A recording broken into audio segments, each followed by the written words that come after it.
Start. नमस्कार शेतकरी बांधवांनो, बरोबर मिश्र शेतीच्या बद्दलचा परत हा नवीन व्हिडिओ आहे.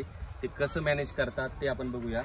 फ्लॉवरिंग स्टेज मध्ये आहे ड्रॅगन आणि फळ स्टेज मध्ये लिंबूच्या आकारामध्ये आहे पेरू. बरोबर. आता याचं व्यवस्थित मॅनेजमेंट करण्यासाठी मागे मी तुम्हाला सांगितलं होतं बाबा तुमच्या तिथं आपण होतो याला बांधणं गरजेचं आहे. तर हेच आता शेलर भाऊंच्या आपण इथं आहोत. तर बांधणं कसं चालू आहे ते तुम्हाला दाखवतो बघा. आज जे तुम्हाला सांगितलं ना, बरोबर, हे आहे व्यवस्थित पाठीमागून म्हणजे दिसत हे आहे इथं पेरूची लाईन आहे ही. बरोबर.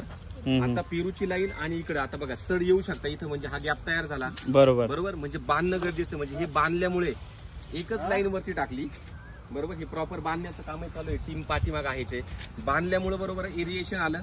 बरोबर. आणि याच्यामुळे कोणत्याही प्रकारचा रोग येत नाही. याचा याला प्रॉब्लेम नाही, त्याचा याला प्रॉब्लेम नाही, काम करायला हे नाही. बांधल्याचं बघा हे सिंगल तारीचं आहे ना, हे बांधण्याचं एकदा तुम्हाला दाखवतो. जे बांधणं चालू आहे हे बघा, ही प्रॉपर बांधणं जे आहे हे पण बांधणं थोडे ह्या इथपर्यंत बघा. इथं तर ड्रॅगनला बांधणं चालू आहे. बरोबर. आणि दुसरं म्हणजे हे पेरूचं एकदा हे पेरूच्या याला ह्या फांदीला दादा इथं याला थोडस एकदा हे करा. आता काही फांद्या बांधताय म्हणजे ऑलरेडी बांधणं झालंच आहे. हे सिंगल तार जी टाकली, एकच तार टाकल्यामुळे काय झालं, बरोबर हे झालं. आणि पूर्ण गॅप दिसतोय बघा, दोन्ही यांच्यामध्ये पूर्ण गॅप दिसतोय. आणि हा गॅप असला तर दोन्ही पिकं व्यवस्थित मॅनेज होतील. कारण की दोन्ही फळ अवस्थेत आहे. दोन्हींचं फ्रुटिंग आणि दोन्हींचं हार्वेस्टिंग हे साधारणतः एखाद्या महिन्यात 1-1.5 महिन्यामध्ये असणार आहे.